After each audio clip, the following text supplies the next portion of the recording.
all I do is I stood there and I said, if you'd like to have a picture, we can have a picture.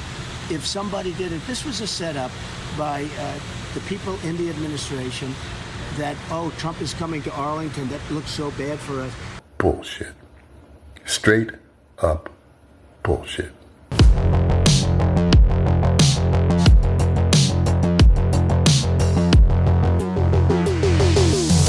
Hi, my name is Reese Waters and I'm troubled. Don't forget to like the video and subscribe to the page.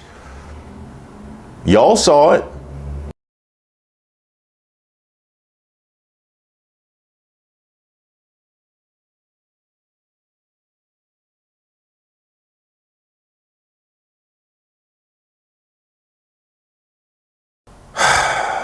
But it's not so much what happened, it's the reaction that troubles me. Y'all really didn't see this coming? Yeah, I mean, the rules are simple. It is that, number one, there is no allowance. You are never allowed to have a campaign event or any kind of campaign partisan event that happens on Arlington National Cemetery grounds. It's simply not allowed.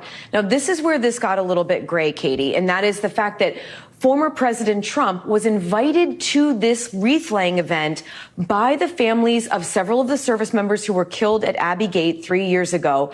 And he was there in his capacity as the former president of the United States. Now, for that reason, he was allowed to be there to participate with the families in the memorial event. He was allowed to have official photographers and videographers at the Tomb of the Unknown Soldier. That's actually pretty common. There's frequent media coverage there. You frequently see video and photos of that. That part was not at issue here. After that event, though, Katie, they moved on to Section 60, the motorcade, and several of the family members of those fallen service members, and that's where this incident occurred. Now, the rules are very clear. You are not allowed to have videographers or photographers at Section 60 collecting any kind of images, but not just that. You cannot anything that anyone does there, whether it's the staff or former President Trump, none of the video or content that they collect is allowed to then be used in the capacity of his campaign. Though that's also very clearly written into the rules. But the issue here, though, is that's very difficult to enforce at the time. So what we've learned in the last 48 hours or so is that was where this incident occurred. When some of the staff from the Trump got out of the Trump motorcade to take photos and videos, one of the Trump staff members, when he was confronted by the Arlington National Cemetery employee telling them that they could not take photos and videos, the staff member then pushed that Arlington Cemetery employee. Yeah, as if this whole thing wasn't pathetic enough, they assaulted Arlington National Cemetery employee and went ahead and did it anyway, you know, because that's what Trump does. When he's told no, that's against the rules, he says, I don't care, and he does it anyway. So it was two men from Donald Trump's campaign staff that had the verbal and physical altercation with the Arlington National Cemetery staff member. A source with knowledge of the incident said the cemetery official tried to prevent Trump staffers from filming and photographing in a section where recent U.S. casualties were buried. The source said Arlington officials had made clear that only cemetery staff members would be authorized to take photographs or film in the area known as Section 60. So Stephen Chung from Trump's campaign strongly rejected the notion of a physical altercation, saying that we are prepared to release footage if such defamatory claims are made. The fact is that a private photographer was permitted on the premises, and for whatever reason, an unnamed individual, clearly suffering from a mental health episode, decided to physically block members of President Trump's team during a very solemn ceremony. Trump's campaign declined to make the footage available. And if you're wondering, and I know you were, this was the result. This was the sum total of angering all of America's veterans. We lost 13 great people. What a horrible day it was.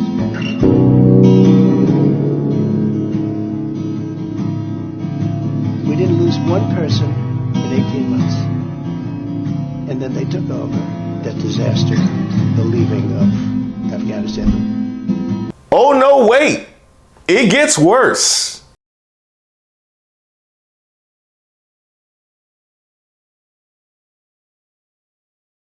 The cemetery says they're not going to release any more information because they do want to protect the identity of the individual involved. And if you needed a reminder of why all that was necessary, well, she might be exaggerating. Maybe she's just a little bit shy. Here's a refresher. Now, Trump lied in an attempt to score some crude campaign points in a context that ought to be completely beyond crude politics. His partisans got rough with a civil servant who got in their way, and that civil servant ultimately dropped her complaint for fears of retribution. Does that sound familiar? Does it sound a little like the story of Alexander Vindman, the soldier and National Security Council staffer who blew the whistle on Trump's attempts to extort Ukraine for dirt on Joe Biden? Or maybe it reminds you of Ruby Freeman and Shay Moss, the Georgia election officials whose lives were threatened after Trump falsely accused them of rigging votes. Or maybe it reminds you of the threats against the women who have accused Trump of sexual assault, and all the public officials who have prosecuted or sued him, and all the judges who have ruled against him, and all the elections officials who refused to break the rules or falsify votes for him, and all the Republicans who voted to impeach him. In each of those cases, Trump has gotten away with intimidation, mafia-style gangster threats because rank-and-file Republicans let him, or in many cases, just straight up help him. Using government power to make their partisan politics a sort of official state religion, and bullying anyone who gets in their way. Well, certainly he would never be dumb enough to admit to such tactics. I mean, they can't be tied to him directly. In the last year, I think I had 9 indictments, far more than Alphonse Capone, who was quite well known in Chicago and the environs. He liked killing people, but he had nothing like me. Well, that looks bad. I'll admit that looks bad, but I mean, he hasn't actually gone out and attacked those people. Those incredible parents and sisters and brothers, they asked me to go yesterday to Arlington, and I did. And while I was there for a long time, it was very tough to get to because I was not in a good position to get there. It was very far away, but I did. I made it and I got there right on time. And I spent a lot of time there. And while I was there, those families that asked me to be there, they said, 3 families plus 1 soldier who was horrifically injured, both legs and an arm. And they asked me if I would be there, so I went. And while we were there, they said, could you take pictures over the grave of my son, my sister, my brother? Would you take pictures with us, sir? I said, absolutely, I did. And then I said farewell. I said goodbye. And last night I read that I was using the site to politic, that I used it to politic. This all comes out of Washington, just like all of these prosecutors come out of Washington. They all come out, they send their prosecutors into the DA's office, they send them into the Attorney General's office. These are bad people we're dealing with. So, if you're scoring at home, this fool got caught breaking the rules, using Arlington Cemetery for a campaign video. One of their workers was assaulted, needed to go into hiding for fear of reprisal, talking about Al Capone, and then calls them very bad people. This could not possibly get, actually it could be worse. Should your campaign have put out those videos and photos? Well, we have a lot of people. We have people, TikTok people. We're leading the internet. That was the other thing. We're so far above her on the internet. But on that hallowed ground, should they have put out the images of those? I don't know what the rules and regulations are. I don't know who did it. And it could have been them. It could have been the parents. It could have been somebody. It was your campaign's TikTok, though, that put out the video. I really don't know anything about it. All I do is I stood there and I said, if you'd like to have a picture, we can have a picture. If somebody did it, this was a setup by the people in the administration that, Trump is coming to Arlington. That looks so bad for us. Wait. Trump is now saying that his campaign's photo op was a setup? I learned at the age of 7 that it is necessary to get your lies straight. You cannot simultaneously claim that it was a setup from the Democrats, the Harris-Biden campaign, and also that it was an honest mistake. Both of those things can't be true. No, sweetheart, I didn't get any of your phone calls or texts. See, I lost my phone earlier today. You know what? Hold on a second. I got to take a phone call. That would be as dumb as claiming that Kamala Harris doesn't know how the economy works while simultaneously trying to tie her to Biden's economic policy. When it comes to our economy, Kamala Harris doesn't even know how it works. She never has. Guess what? It gets worse, since there's nothing MAGA won't fundraise on, like natural disasters, international tragedies, B6, Beetlejuice. That's delivered to my office. I'm titling it Over Off Broadway. Utah's governor got caught sending out a fundraising email connected to Trump's appearance at Arlington National Cemetery.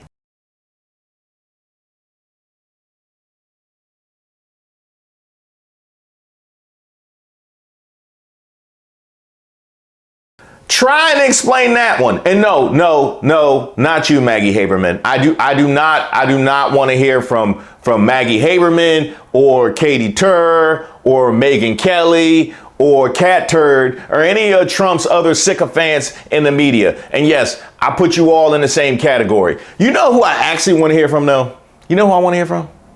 I want to hear from Meghan McCain. Yeah, I want to hear from Meghan McCain because she always so protective of veterans. So she's somebody that I especially want to hear from at a time like this. She been so quiet. I mean, why? And she always has so much to say about the veterans. I mean, she had something to say about the interview.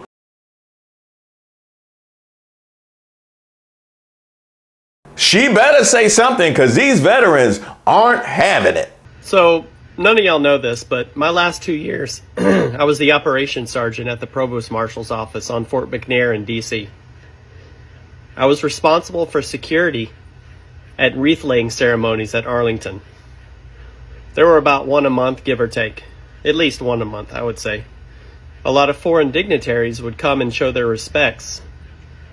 And the two-star from MDW, Military District of Washington, would attend and join them in that solemn event. One thing I never saw from any of those foreign dignitaries was a thumbs up. A solemn event and a solemn and sacred ground is not the place for a thumbs up. It's not the place for a photo opportunity. So the fact that Donald Trump went there for a photo opportunity is truly disgusting. Donald Trump is truly disgusting.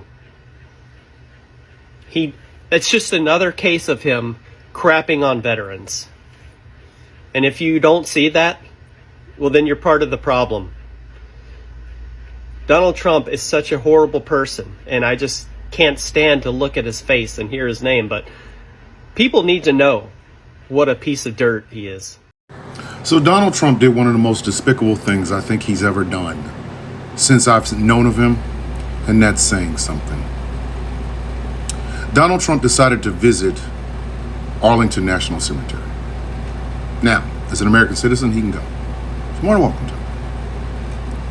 But he went to a grave of one of the 13 service members that were killed on the raid or on the evacuation and leaving of Afghanistan. The reason I say it's one of the most despicable things I've ever seen is because Donald Trump is directly responsible for that service member dying. Oh, I'm sorry. Did you think I was going to say Biden? No.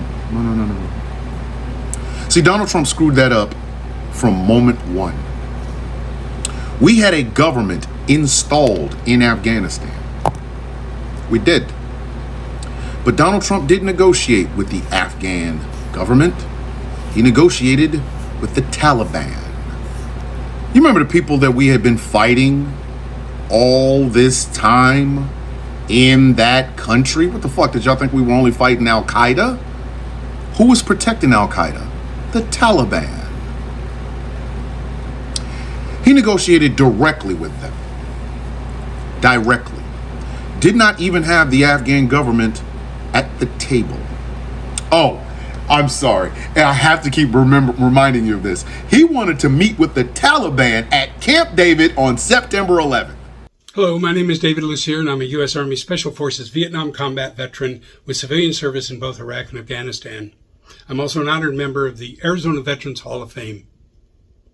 You know, as a veteran, I am outraged, insulted, offended, once again, by Trump's behavior, particularly at Arlington National Cemetery.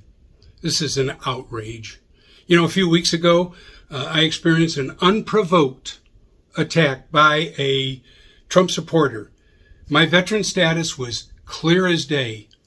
But when it was all over, he limped away with blood running down his face. Join me. Vote blue all the way through. Let's make sure that Trump, the convicted felon, the draft dodger, the fellow who's been deemed guilty of assault, we cannot let him anywhere near the White House ever again. Thank you. Good morning, ladies. Good morning, gentlemen.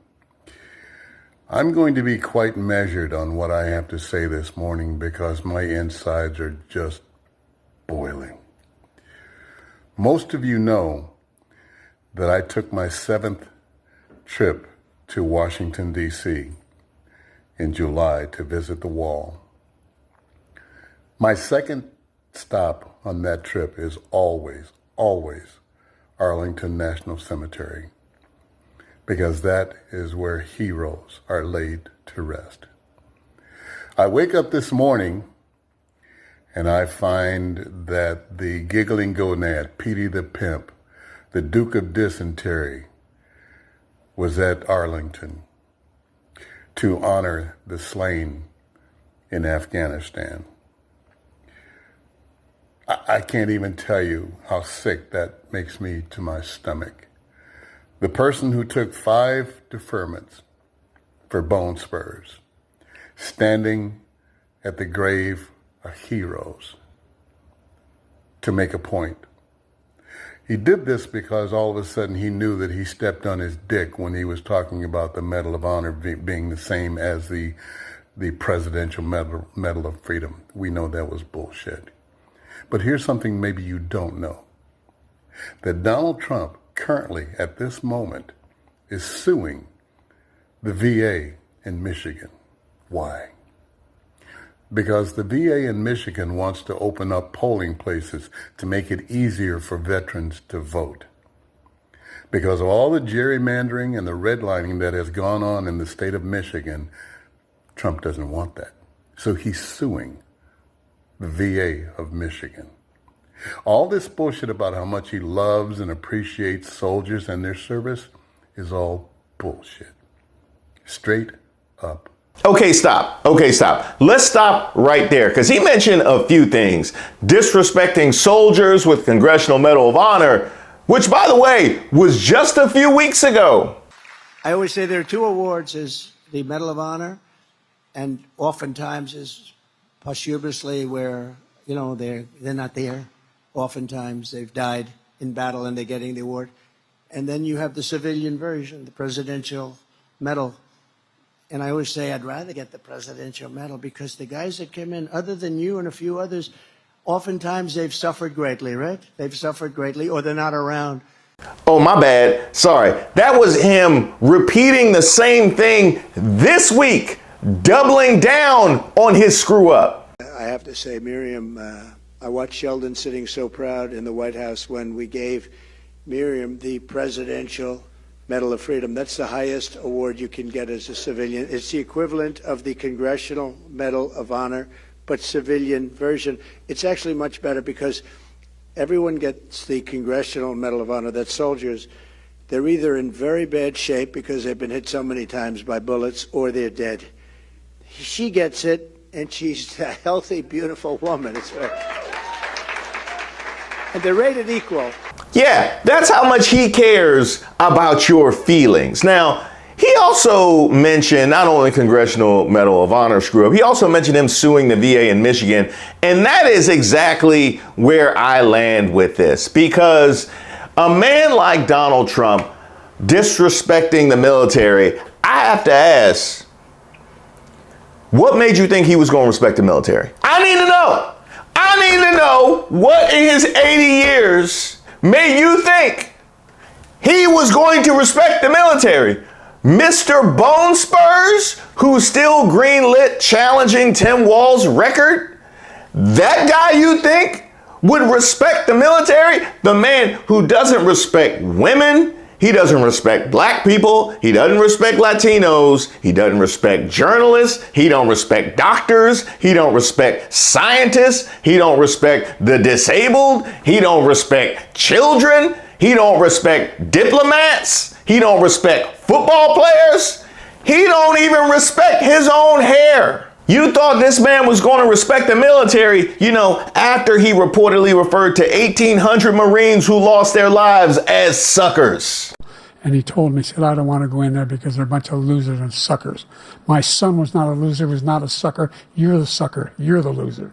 And then supposedly asked who were the good guys in this war, which is believable because we know how extensive his knowledge of world events is. The Continental Army suffered a bitter winter of Valley Forge, found glory across the waters of the Delaware, and seized victory from Cornwallis of Yorktown. Our Army manned the airport. It ran the ramparts. It took over the airports. It did everything it had to do. And at Fort McHenry, under the rocket's red glare, it had nothing but victory. And when dawn came, their star-spangled banner waved defiant. It took over the airports. It did everything it had to do. You thought he was going to respect the military after he reportedly aborted a visit to another World War I cemetery, blaming the weather, saying, "Why should I go? It's filled with losers." You're the sucker. You're the loser. Then said the presence of maimed veterans would upset spectators because, quote, nobody wants to see that. Then there was Memorial Day 2017, where he was standing over the grave of First Lieutenant Robert Kelly, the son of then Homeland Security Secretary and later Chief of Staff John Kelly, and said, quote, I don't get it. What's in it for them? And let's not forget the disrespect he had for John McCain. Another reason, Meghan McCain, you might want to weigh in, saying, quote, my heroes are the ones that weren't captured. Oh, that wasn't reported. We actually have video of that one. He insulted everybody in that room. And I said, somebody should run against John McCain, who has been, in my opinion, not so hot. And I supported him. I supported him for president. I raised $1 million for him. It's a lot of money. I supported him. He lost. He let us down. But, he lost. So I never liked him as much after that, because I don't like losers. But Frank, let me get to it. He hit me. He's not a war hero. He's a war hero. He's a war hero. 5.5 years. He's a war hero because he was captured. I like people that weren't captured, okay? I hate to tell you. Do you agree with that? I need to know why any of y'all expected this man to respect the military. He don't respect nothing. That's why we voting blue. That's on y'all. That's on y'all. That's on y'all. That Trump didn't turn disrespectful. That Trump turned Donald. This would be as crazy as inviting Corey Lewandowski on your show and expected an honest conversation that wasn't sourced with garbage from the internet. I'm going to respond to you on live air. I quoted a New York Times article that said, at the convention, Donald Trump was his own biggest prop. It was a New York Times quote about how he had become such an important figure in rebounding from what was a horrific assassination attempt. Fox News, which Corey, I said I'd address it. I'm going to finish.